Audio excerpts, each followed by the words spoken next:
A year after the events of the previous film, friends Spencer Gilpin, Alex Wolff, Anthony Fridge Johnson, Martha Capley, Morgan Turner, and Bethany Walker, Madison Eisman, have graduated high school and gone their separate ways.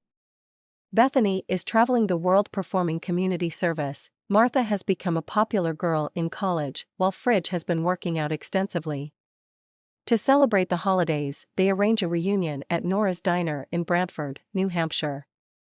Meanwhile, Spencer has encountered a rough patch in his life while attending college in New York.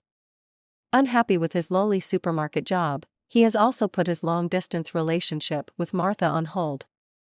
When he returns home, he finds his maternal grandfather Eddie sharing his room while he recovers from hip surgery. That night, as Spencer and Eddie discuss their problems, Eddie tells his grandson that college is the best time of one's life and that things are destined to go downhill as one grows older. Despairing that his life is ever going to improve, Spencer decides to redon the persona of Dr. Smolder Bravestone within the Jumanji video game. Retrieving the broken pieces of the game which he had secretly kept, he repairs it to a barely working condition and reactivates it. The next morning, Spencer's three friends are baffled when he fails to show up for their scheduled reunion and visit his house looking for him. There, they meet Eddie and his estranged friend Milo Walker, Danny Glover, learning that the two men were once joint owners of Nora's and had fallen out after Milo chose to retire. While searching for Spencer, the threesome hears the dreaded drum beats of Jumanji and discover the game running in his basement. Reluctantly, they all decide to re-enter the game in order to rescue him. Upon entering the game, things aren't exactly as they were the first time the teens played the game.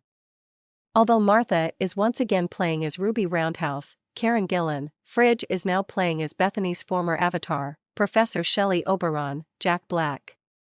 Further complicating matters, the damaged game has inadvertently sucked in Eddie and Milo too, with them respectively playing the two remaining avatars, Dr. Smolder Bravestone, Dwayne Johnson, and Franklin Mouse Finbar, Kevin Hart, respectively, and Bethany has been left behind.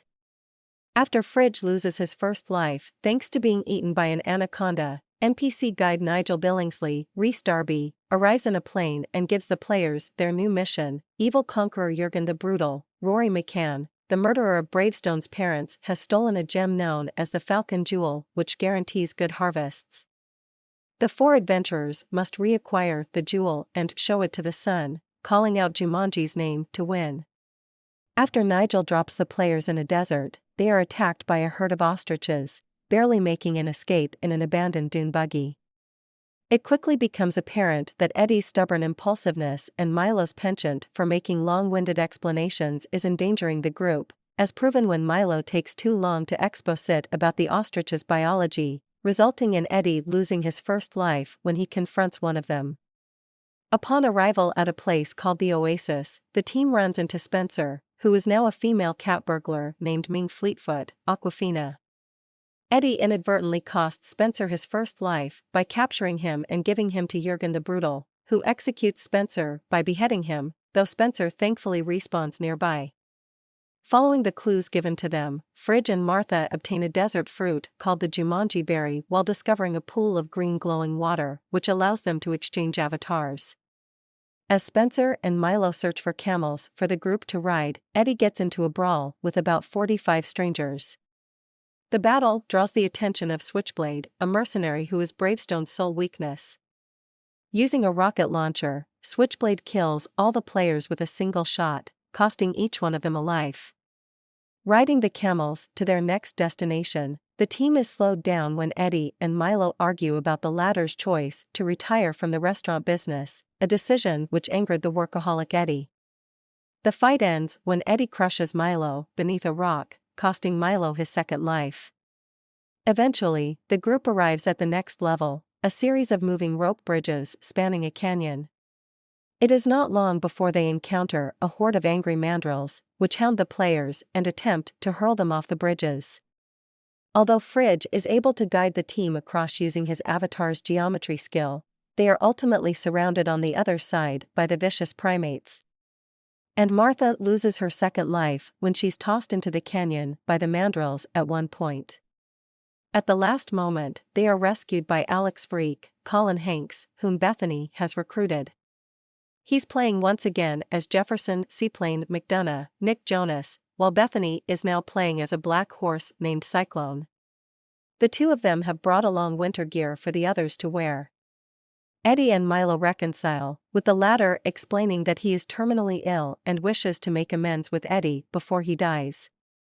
As the group prepares to confront Jurgen at his mountain fortress, Fridge tells everyone that the mismatched avatars have been a major liability up to this point.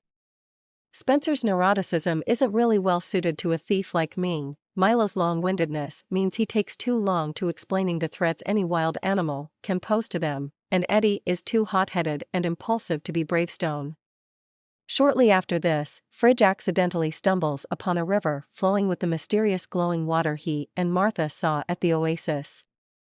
All of the characters take the plunge save for Martha and Alex, resulting in Spencer, Fridge and Bethany being returned to their original avatars, while Eddie is now playing Ming and Milo is now playing Cyclone.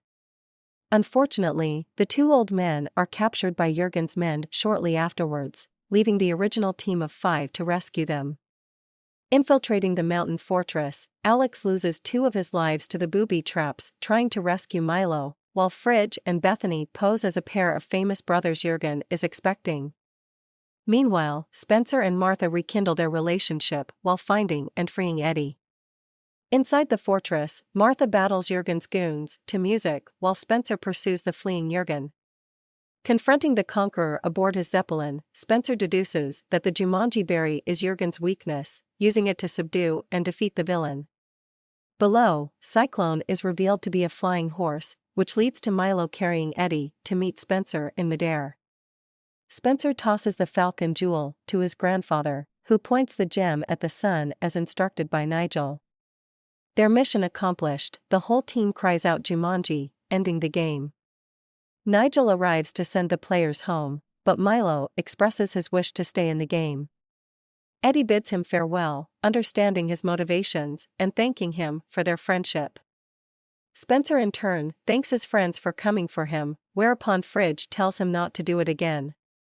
Everyone returns safely to Spencer's basement, and Eddie changes his mind about growing old, saying to Spencer that it is in fact a gift. Spencer and Eddie finally go to Nora's, where it is revealed that the diner's current owner is actually Nora Shepherd, the aunt of Judy and Peter and an old friend of Eddie's. Using the lessons he learned as Bravestone, Eddie begins to flirt with her, smoldering intensely as he does so. In a mid-credits scene, Spencer's mother calls in a repairman to fix the basement heater, who stumbles across the game and its console. Back at Nora's, a herd of ostriches stampedes past the diner, shocking Spencer and his friends.